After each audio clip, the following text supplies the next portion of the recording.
ఉన్నత కూడిక సెప్టెంబర్ 29వ తేదీన ఉదయం 10 గంటల నుండి ప్రారంభించబడును. ముఖ్య ప్రసంగికులు సిస్టర్ క్యాథరిన్ గారు, దహించువగ్ని మినిస్ట్రీస్, రాజమహేంద్రవరం. రోగములతో ఉన్నారా? చేతబడి శక్తుల చేత పీడింపబడుతున్నారా? అప్పుల సమస్యలతో ఉన్నారా? ఈ కూడికలో మీ ప్రతి సమస్యకు ప్రార్థన చేయబడును. స్థలం శ్రీ సాహితీ ఫంక్షన్ హాల్, మార్కెట్ యార్డ్ ఎదురుగా, సబ్ రిజిస్టర్ ఆఫీస్ పక్కన, భీమవరం.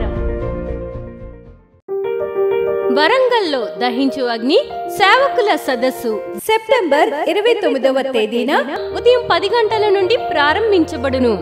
ముఖ్య ప్రసంగికులు డాక్టర్ థామస్ గారు, దహించు అగ్ని మినిస్ట్రీస్, రాజమహేంద్రవరం. స్థలం new Jerusalem Baptist church, circuit house, life line hospital road, Warangal.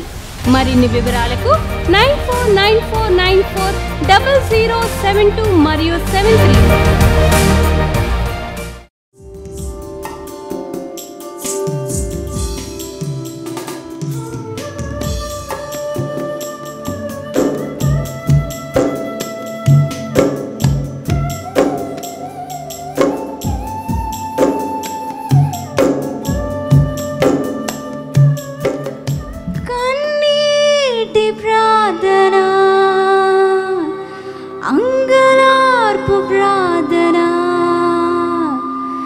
విజ్ఞాపన ప్రార్థన, యేసుక్రీస్తు ప్రార్థన, ప్రార్థన, ప్రార్థన, ప్రార్థన, ప్రార్థన, ప్రార్థన, ప్రార్థన,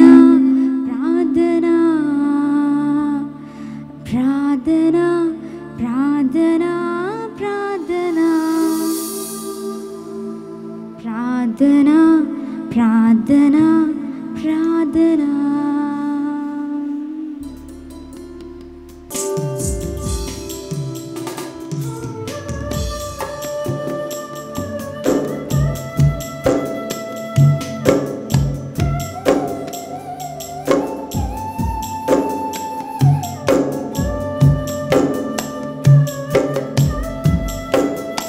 అందరూ చప్పట్లు కొడుతూ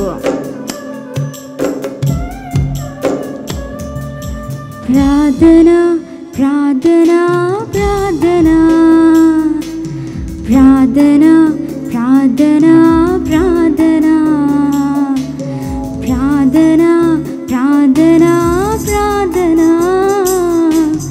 ప్రార్థన, ప్రార్థన, ప్రార్థన. కన్నీటి ప్రార్థన, అంగలార్పు ప్రార్థన, విజ్ఞాపన ప్రార్థన, యేసుక్రీస్తు ప్రార్థన. కన్నీటి ప్రార్థన, అంగలార్పు ప్రార్థన, విజ్ఞాపన ప్రార్థన, యేసుక్రీస్తు ప్రార్థన. ప్రార్థన, ప్రార్థన, ప్రార్థన, ప్రార్థన, ప్రార్థన, ప్రార్థన, ప్రార్థన, ప్రార్థన, ప్రార్థన, ప్రార్థన, ప్రార్థన, ప్రార్థన. ఏలియా ప్రార్థన చేయగా వర్షమును ఆపావు ఒకసారి.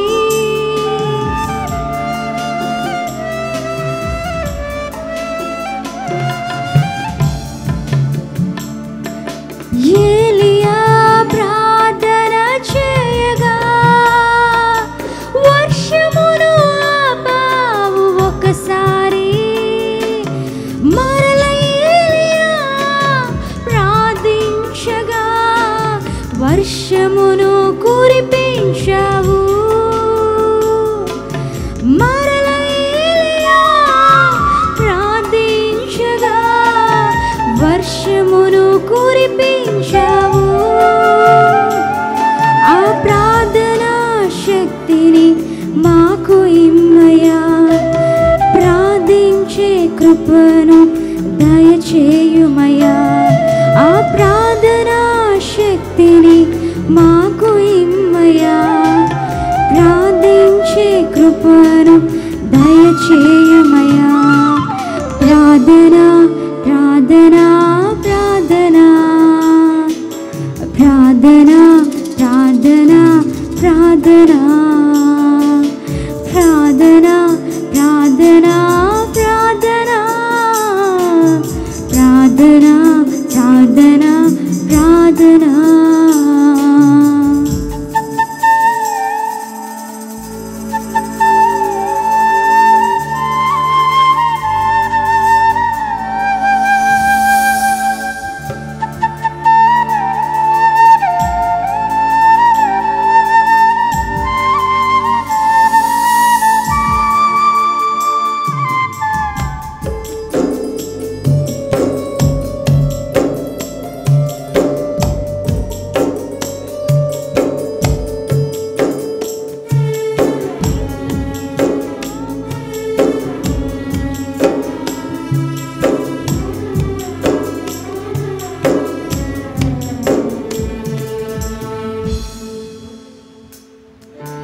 యేసుక్రీస్తు నామములో చేయుచున్న ప్రార్థనలో ప్రభువు ఆలకించును.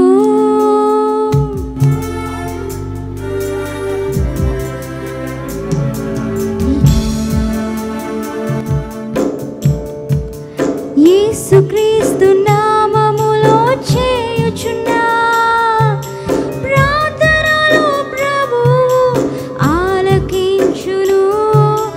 అద్భుతాలు చేసే యేసు సజీవుడై మనతో ఉండగా,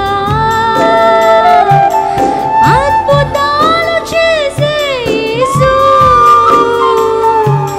సజీవుడై మనతో ఉండగా,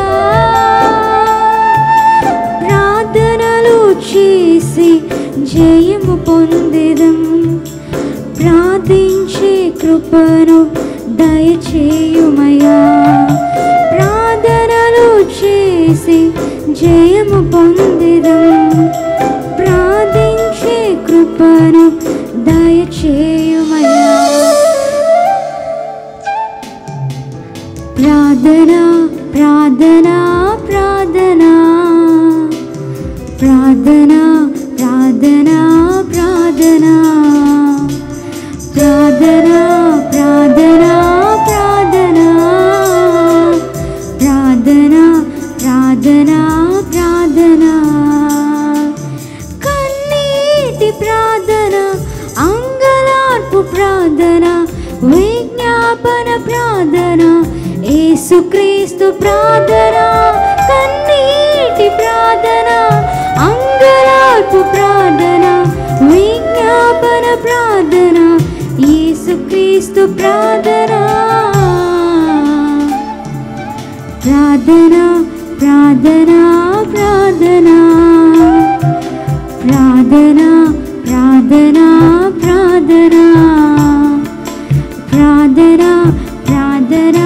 ప్రార్థన ప్రార్థన ప్రార్థన ప్రార్థన.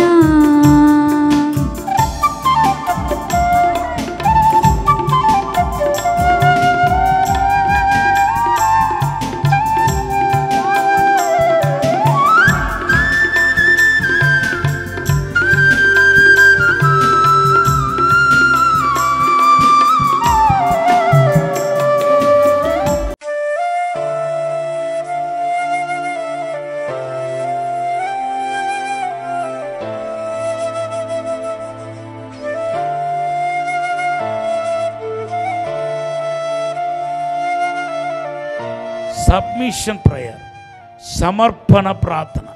మత్తయి సువార్త 26వ అధ్యాయం 39 నుండి 42, లూకా సువార్త 23:46. దేవునికి మనల్ని అప్పగించి చేసే ప్రార్థన సమర్పణ ప్రార్థన. దేవుడికి మనల్ని మనం అప్పగించు చేసే ప్రార్థన. తర్వాత కన్నీటి ప్రార్థన. అందరూ చెప్పండి హల్లెలూయా. ఈ కన్నీటి ప్రార్థన నీకు నీవే కన్నీళ్ళు రప్పించుకోవటం కాదు, పరిశుద్ధాత్మ దేవుని అభిషేకం కలిగి మన ప్రార్థన చేసినప్పుడు కొన్ని విషయాల్లో మనల్ని కన్నీళ్లతో ప్రార్థన నడిపిస్తాడు. రోదన చేసి ప్రార్థన చేయలాగా సహాయం చేస్తాడు. హెబ్రీ పత్రిక 5వ అధ్యాయం 7వ వచనం 5-7. శరీరధారి ఉన్న దినములలో మహారోదనముతోనూ కన్నీళ్లతోనూ తనను మరణము నుండి రక్షింపగలవానికి ప్రార్థనలను యాచనలను సమర్పించి భయభక్తులు కలిగి ఉన్నందున ఆయన అంగీకరింపబడెను. హల్లెలూయా. కన్నీళ్లతో మహారోదనతో ఆయన ప్రార్థన చేస్తున్నాడు. దేవునామానికి స్తోత్రం చెప్పండి. హల్లెలూయా. తర్వాత నెక్స్ట్ ఏంటంటే be sure that who all are blessed by you, you need to pray for them. నీ ద్వారా ఒకరో ఇద్దరో ఆశీర్వదించబడి ఉంటే కనుక వారి కోసం మనం ప్రార్థన చేయాలి. అది కూడా యేసు ప్యాటర్న్స్లో ఉన్నాయి. దేవనామానికి స్తోత్రం చెప్పండి. హల్లెలూయా. మన ద్వారా ఎవరెవరైతే ఆశీర్వదించబడ్డారో, ఇప్పుడు నాలాంటి సేవకులైతే కోకొలది.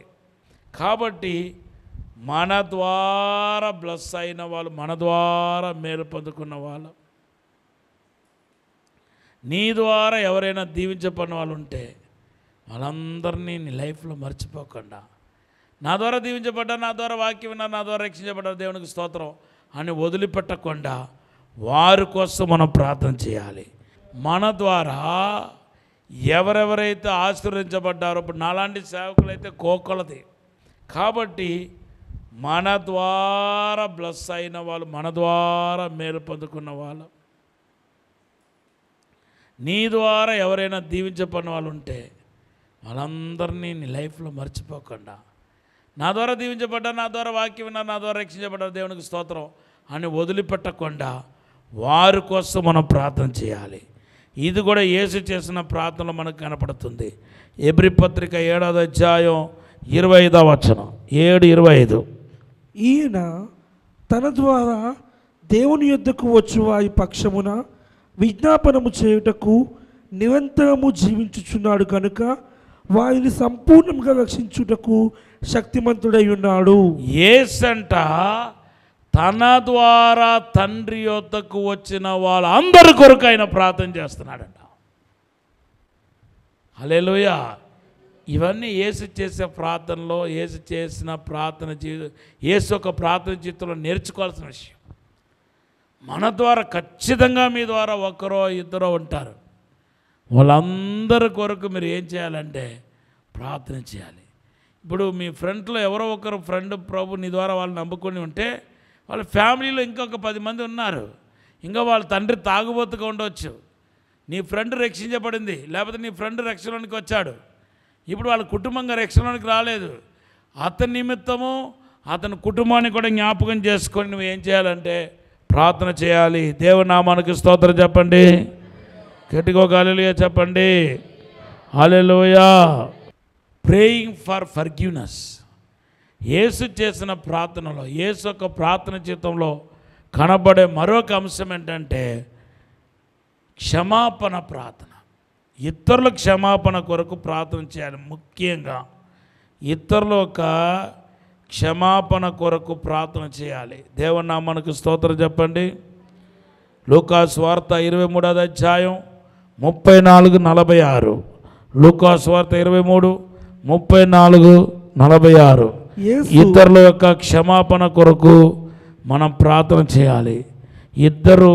ఇతరుల యొక్క పాప క్షమించబడాలని మనం ప్రార్థన చేయాలి. దేవునామానికి స్తోత్రం చెప్పండి. ఇతరుల యొక్క దోషం, ఎందుకంటే ఆ దోషమే వాళ్ళు నిత్య అగ్నికి నెట్టుకుని పోతాయి కనుక ప్రార్థన చేయాలి. హల్లెలూయా. ఏమని ప్రార్థన చేయాలి? వారి పాపాలు క్షమించబడాలని ప్రార్థన చేయాలి. ఒక పాపాత్ముడు మారు మనసు పొందడానికి ఎంత మాత్రం ఇష్టం లేకుండా తిరుగుతున్నాడంటే వారి కోసం నువ్వు ప్రార్థన చేస్తే నీ ప్రార్థన అతనికి శిక్ష రాకుండా కాపాడుతాయి, ఆయన పాపాన్ని క్షమించకుండా పోతుంది. మీకు అర్థమైందా? మీ ఇంట్లో ఒక తాగుబోతున్నాడు, మీ అన్నయ్యని అనుకుందాం. మీ అన్నయ్య చేసిన పాప నువ్వు ఒప్పుకున్నావు అనుకో,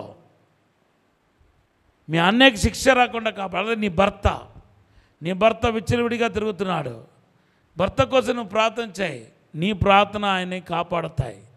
నీ ప్రార్థన ఆయన్ని క్షమాపణలోనికి నడిపిస్తాయి. దేవుని కనికరించినట్టుగా చేస్తాయి. దేవుని నామానికి స్తోత్రం చెప్పండి. ఒక ఆత్మ నశించిపోవటం దేవుడికి ఇష్టం ఉండదు. అందుకొరకే నీ జీవితంలో ఇతరుల ఒక క్షమాపణ కొరకు ప్రార్థన చేయాలి. అందరూ చెప్పండి, ఇతరుల యొక్క క్షమాపణ కొరకు ప్రార్థన చేయాలి. దేవుని నామానికి స్తోత్రం. హల్లెలూయా. చివరిగా యేసు చేసిన ప్రార్థనలో మరొక అంశం ఏంటంటే పరిశుద్ధాత్మ కొరకు ప్రార్థన చేస్తున్నాడు. దేవుని నామానికి స్తోత్రం. ఆయన పరిశుద్ధాత్మ పూర్ణుడిగా ఉండటమే కాకుండా తన యందు విశ్వాసం వచ్చిన వాళ్ళందరూ పరిశుద్ధాత్మతో నింపబడాలని, పరిశుద్ధాత్మ పొందుకోవాలని, పరిశుద్ధాత్మతో అభిషేకించబడాలని ప్రార్థన చేస్తున్నాడు. యోహాను సువార్త 14:16 నేను తండ్రిని వేడుకొందును మీ యొద్ద ఎల్లప్పుడూ ఉండుటకై ఆయన వేరొక ఆదరణకర్తను అనగా సత్యస్వరూపియగు ఆత్మను మీకు అనుగ్రహించును.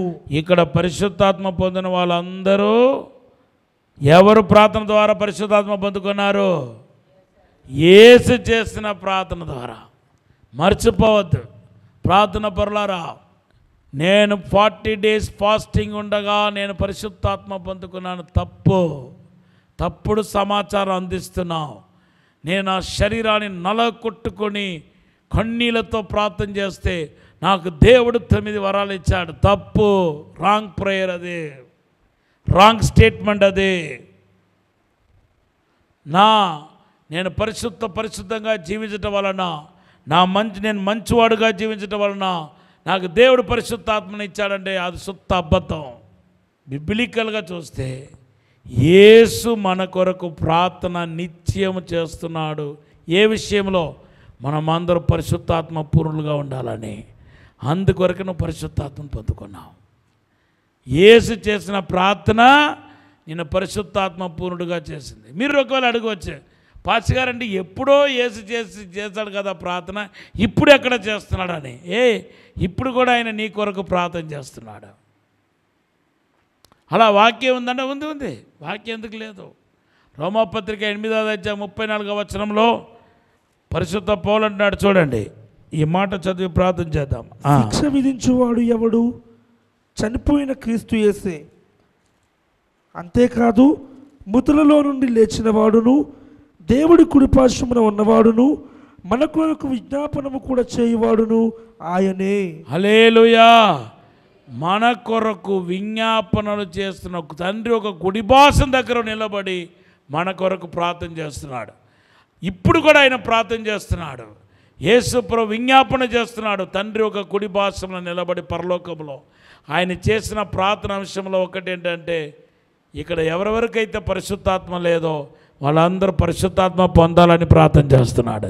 పరిశుద్ధాత్మ పొందిన ప్రతి ఒక్కరు ఏమనుకోవాలంటే, నా మంచితనం బట్టి కాదు, నా గొప్పతనాన్ని బట్టి కాదు, నా యథార్థతను బట్టి కాదు, యేసు నా కొరకు ప్రార్థన చేశాడు కాబట్టి నేను పరిశుద్ధాత్మ పొందుకున్నాను, నేను అభిషేకించబడ్డాను. యేసు చేసిన ప్రార్థనే నన్ను మార్చింది. యేసు చేసిన ప్రార్థనే నన్ను వరాలు కలిగిన వాడుగా చేసింది. యేసు చేసిన ప్రార్థనే నన్ను అభిషక్తుడిగా చేసింది. హల్లెలూయా. ఇంకా చాలా ఉన్నాయి. యేసు చేసిన ప్రార్థనలో, యేసు ఒక ప్రార్థన జీవితంలో మొదటిగా మనం నేర్చుకోవాల్సింది ఏంటంటే thankful heart. You got to pray with thankful heart. నీకు ప్రార్థన అనుభవం ఉండి కృతజ్ఞత లేనివాడుగా ఉంటే కనుక నీ ప్రార్థన ఆలకించాడు దేవుడు. Though you are prayer warrior, if you don't have gratitude towards on God and man, God never answer your prayer. Don't expect that God will hear your prayer. ఇది మొదటిది. రెండోది ఏంటి చెప్పండి? Jesus always prefer the praying for others. ఎప్పుడు మొదటి స్థానం దేనికి ఇచ్చేవాడంటే ఇతరుల కొరకు ప్రార్థన చేయడానికి ఇచ్చేవాడు. దేవనామానికి స్తోత్రం. మనం కూడా ఇతరుల కొరకు ప్రార్థన చేయాలి. మూడవది ఏంటి?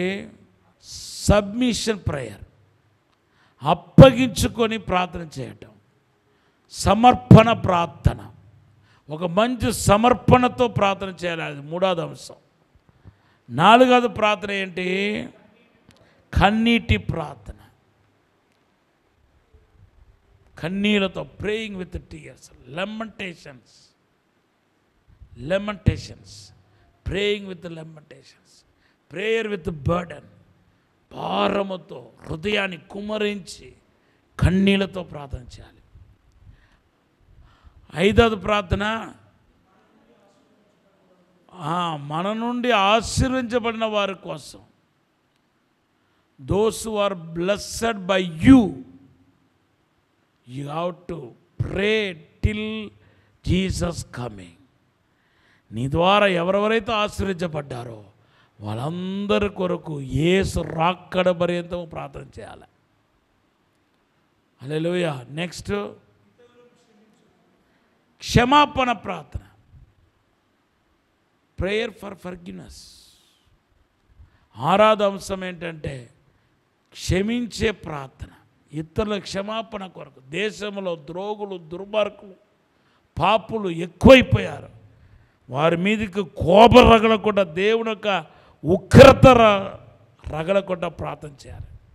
క్షమాపణ ప్రార్థన చేయాలి. తర్వాత పరిశుద్ధాత్మ కోసం ప్రార్థన, పరిశుద్ధాత్మ కోసం ప్రార్థన చేయాలి. హల్లెలూయా. ఇలాగా మన ప్రార్థన ఎన్ని అంశాలు చెప్పాను? 7 యేసు ప్రార్థనలు కనపడిన 7 డిఫరెంట్ అంశాల గురించి ధ్యానించాం. ఇంకా చాలా ఉన్నాయి యేసు చేసే ప్రార్థనలో, కానీ నా మనసులో అనిపించింది మీకు చెప్పాను. ఇప్పుడు మనం అందరం కలిసి ఇతరుల కొరకు ప్రార్థన చేయబోతున్నాం.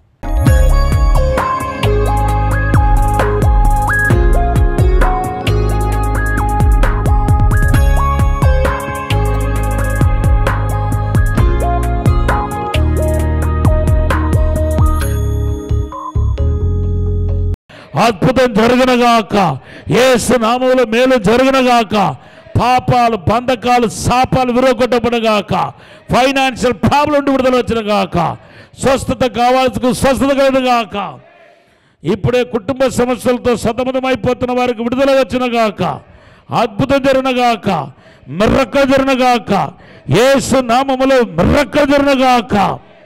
ఇప్పుడు ఆశీర్వదిస్తున్నాం ప్రభా. ప్రతి ఒక్కరి మీదకి ప్రార్థనాత్మను కుమరించండి, ప్రార్థన శక్తిని కుమరించండి అయ్యా. యేసు నజరేయుడైన యేసు క్రీస్తులో ఉన్న ప్రార్థన విజ్ఞాపన అభిషేకం ఈ రాత్రి మా అందరి మీదకు కుమరించబడునుగాక. యేసు నామములో కుమరించబడునుగాక, యేసు నామములో కుమరించబడునుగాక, యేసు నామములో కుమరించబడునుగాక, యేసు నామములో కుమరించబడునుగాక, యేసు నామములో కుమరించబడునుగాక, యేసు నామములో కుమరించబడునుగాక. మేలు జరిగించండి ప్రభా, అద్భుతం జరిగించండి ప్రభా. ప్రార్థిస్తున్న ప్రతి ఒక్కరికి నేను ఆశీర్వాదం దయచండి ప్రభా, అభిషేకం దయచండి ప్రభా.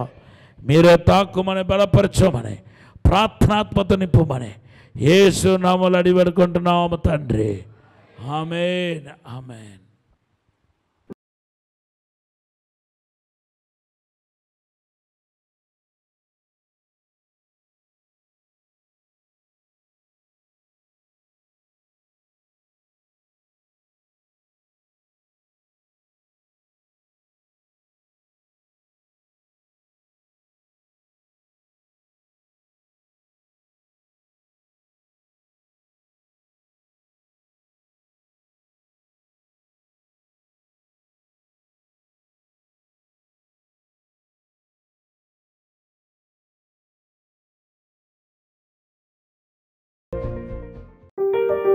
వరంగల్లో దహించు అగ్ని సేవకుల సదస్సు సెప్టెంబర్ 29వ తేదీన ఉదయం 10 గంటల నుండి ప్రారంభించబడును. ముఖ్య ప్రసంగికులు డాక్టర్ థామస్ గారు, దహించు అగ్ని మినిస్ట్రీస్ రాజమహేంద్రవరం. స్థలం new Jerusalem Baptist church, circuit house, life line hospital road, Warangal. మరిన్ని వివరాలకు 9494940072 మరియు 73. రాజమహేంద్రవరంలో దహించు అగ్ని సేవకుల కూడిక సెప్టెంబర్ 30వ తేదీన ఉదయం 10 గంటల నుండి ప్రారంభించబడును. ముఖ్య ప్రసంగికులు డాక్టర్ థామస్ గారు, దహించు అగ్ని మినిస్ట్రీస్ రాజమహేంద్రవరం. స్థలం దహించు అగ్ని ఆడిటోరియం, నటరాజ్ థియేటర్, రాజమహేంద్రవరం. మరిన్ని వివరాలకు 9494940072 మరియు 73. పరిశుద్ధాత్మ దేవుని గురించి లోతైన విషయాలు తెలుసుకోవాలనుకుంటున్నారా? ఆత్మను పొందుకొని బలమైన సేవ చేయాలనుకుంటున్నారా? వాక్యంలో లోతైన మర్మాలను తెలుసుకోవాలని ఆశపడుతున్నారా? రాజమహేంద్రవరం కాటవరం గ్రామంలో దహించు అగ్ని స్కూల్ ఆఫ్ డునామిస్ పరిశుద్ధాత్మ పాఠశాల అక్టోబర్ 5వ తేదీ నుండి ప్రారంభించబడును. ఈ పరిశుద్ధాత్మ పాఠశాలలో దైవజనులు డాక్టర్ థామస్ గారు, డాక్టర్ శివ థామస్ గారు పరిశుద్ధాత్మను గురించి లోతైన విషయాలు మీకు బోధించెదరు. స్త్రీ పురుషులకు ప్రత్యేక వసతి సదుపాయాలు కలవు. రిజిస్ట్రేషన్ ఫీజు 2500 రూపాయలు మాత్రమే. స్థలం దహించు అగ్ని రివైవల్ సెంటర్, కాటవరం, రాజమహేంద్రవరం. మరిన్ని వివరాలకు 9494940072 మరియు 73. ఇది కుటుంబ ఆశీర్వాద కూడిక. ఇక్కడ మేము మా కుటుంబాలను కట్టుకున్నాం. మరి మీరు? అయితే ప్రతి శుక్రవారం రాజమహేంద్రవరంలో జరిగే ఈ కుటుంబ ఆశీర్వాద కూడికలో పాల్గొనండి. ఈ కూడిక జరుగు స్థలం దహించు అగ్ని ఆడిటోరియం, నటరాజ్ థియేటర్, రాజమహేంద్రవరం. సికింద్రాబాద్ లో దహించు అగ్ని అద్భుత అసాధారణ కూడిక ప్రతి శనివారం సాయంత్రం 5 గంటల నుండి ప్రారంభించబడును. స్థలం SPG church ground, alpha hotel వెనుక, సికింద్రాబాద్. మరిన్ని వివరాలకు 9494940074 మరియు 75. రాజమహేంద్రవరంలో దహించు అగ్ని అభిషేక ఆదివారపు ఆరాధన ఇప్పుడు ప్రతి ఆదివారం ఉదయం 9:30 నుండి ప్రారంభించబడును. తప్పక పాలు పొందండి, దైవిక ఆశీర్వాదం పొందండి. స్థలం దహించు అగ్ని ఆడిటోరియం, నటరాజ్ థియేటర్, రాజమహేంద్రవరం. మీ ప్రార్థన అవసరతలకు 9494940072 మరియు 73. ఈ టీవీ కార్యక్రమాన్ని చూసి ఆశీర్వదించబడినట్లయితే దహించు అగ్ని టీవీ పరిచర్యకు మరియు బ్లెస్సింగ్ ల్యాండ్ కు సహకరించండి. దహించు అగ్ని trust current account number 357222444370, State Bank of India main branch, Rajamahendravaram. My address doctor Thomas, దహించు అగ్ని మినిస్ట్రీస్, తుమ్మలోవా, రాజమహేంద్రవరం.